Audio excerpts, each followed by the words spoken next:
Hey folks, Dan Frio here with your closing bell for April 24th, 2025. So we're going to talk about in today's video, well, mortgage rates went down a little bit. They're trickling down a little bit by little bit. But the good news here is we have the equity markets are green all the way across the board. Markets are liking some earnings reports that just came out, as well as maybe some good news between the U.S. and China, maybe. And then we're going to go over and I'm going to show you where the bond prices have gone over the last couple of days. And this is what I'm going to show you. You need to be prepared for a huge volatility in mortgage rates. But the news for today, right through here, March home sales that just came in, they showed the lowest or slowest pace since the bubble of 2008 and 9. So is the bubble upon us again? We're going to look at some of these details. And I'm going to give you some certain advice that you might heed if you're looking to buy a house in 2025. So let's get over to it. My name is Dan Frio, and here's what I do. I'm actually a nationwide mortgage loan officer. I work at a federal bank, so I'm licensed in all 50 states as well as Puerto Rico. And our slogan here is one application, one credit pool. We're going to shop your loan over 30 different lenders. And I'll give you all my information at the end of this video. So if you're looking to build, buy, or refinance, hopefully you can reach out to me. So let's get over and see what happened with rates today. Well, they inched down a little bit on the fix. The arm went down up a little bit, and there was just kind of mixed emotion all through here. But if you go over to the equity markets and see what really happened or transpired, well, the markets loved, earnings reports that came out today. The U.S. is saying they're talking to China. China's saying they're not talking to us. Then we have President Trump demanding that Russia stop. But the good news behind some of this is we have earnings reports that are coming out, and they're actually showing pretty good earnings reports. And a lot of the guidance as well that's coming out is actually showing pretty good news there as well. So let's get over to the bond market that we're seeing right through here. Here's the volatility of the last 2 days. Let's see what happened today. So this is an intriguing day. We had interest rates or the bond market going up the whole day. Okay, so this is the MBS market. When the market goes up, rates come down. All these little blurbs up through here, this is mortgage lenders that we use. What they're doing are they reducing their rates? Are they increasing their rates? So I can follow patterns going on right through here, and that gives me kind of what's going on in the background. If you look at a 2-day chart, here's the interesting thing. If you're working with somebody that's going to panic, they're going to close you or lock you at the wrong time. Okay, it's kind of like, how everybody always seems to buy their stocks at the high and sell at the low. You kind of probably know what I mean. So here's what happens is everybody kind of floats their rates, and then by the time the market turns and starts to collapse, your lender will kind of find heat of this. They might even watch me, and then they'll find out, well, there's, rates are going up, and then by the time they lock, they're all the way down here, and they missed out that benefit of they could have locked in maybe 1/4% or 1/8% lower in the day. I track these every day, all day. Here's the interesting thing is it is up and down all over the map. So depending on if you lock in here or lock in here, maybe a difference of 1/8% or maybe even 1/4% sometimes. So you need some guidance with this. So we're going to talk about that in a second, but I want to go over to the news that just came out in regards to home sales. Now, I'm going to give a little caption of this. Well, let's wait till Diane Olick kind of gives the news on home sales. The news is dismal. But the benefit of a lot of this is you're going to find that you are not seeing prices collapsing like a lot of people thought they would be. And the reason being is, well, let's let Diane talk about it a little bit, and then I'll chime in at the end of this.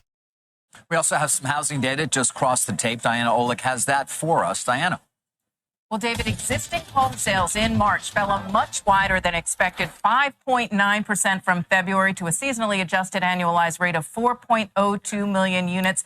Sales down 2.4% from March of last year, and that is the slowest March sales pace since 2009, the Great Recession. Now, remember, this count is based on closings, so it's contracts likely signed in January and February when mortgage rates were over 7%, but it was before the market volatility of April. Supply is rising fast, 1.33 million units for sale at the end of March, up nearly 20% from the year before. That makes a 4-month supply, which is still on the lean side. 6 months is considered a balanced market. More inventory and slower sales are starting to put the chill on prices. The median price of an existing home sold in March was $403,700. That's still an all-time high for the month, but it's only up 2.7% from last March, and that annual comparison is shrinking.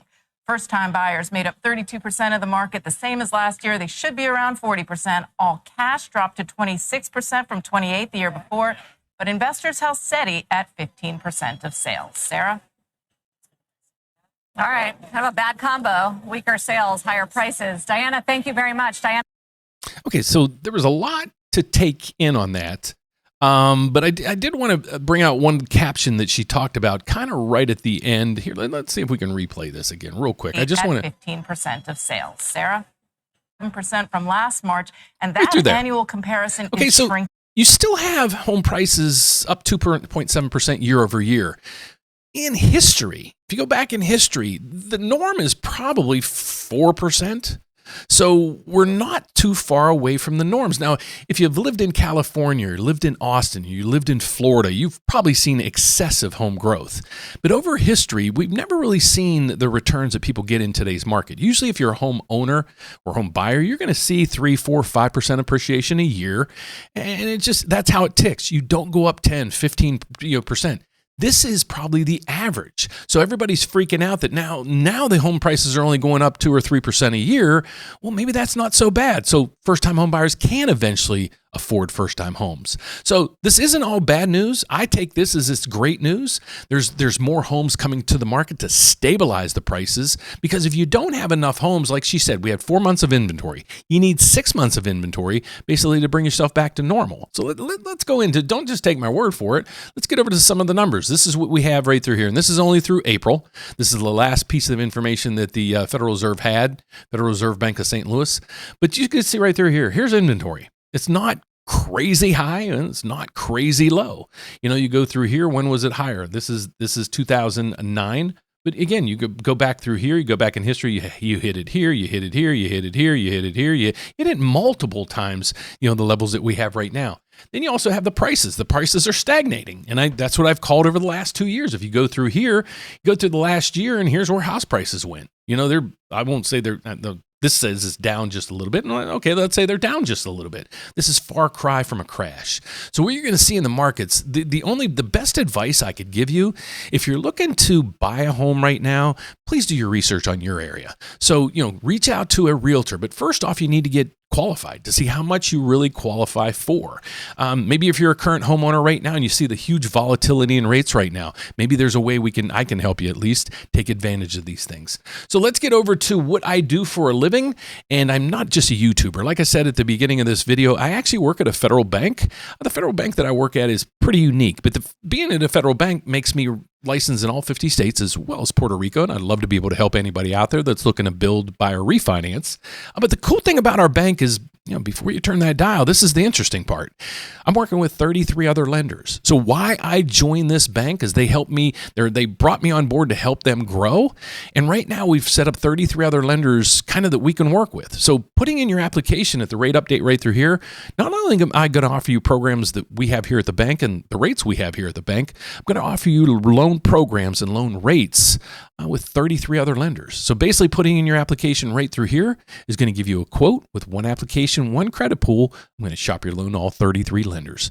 So how do you get involved? Just go to the rateupdate.com. You're going to put in your application right there. Schedule a consultation. I'm getting this fixed right now. So if you scheduled something, I apologize. The link on this broke. So I have somebody actually from Fiverr working on this behind the scenes helping us right now. If you want to give us a call for some reason we didn't reach out to you and we just missed it, give us a call. Please jump to the front of the line. Just call 844-775-5626. I might even be the one answering the phone.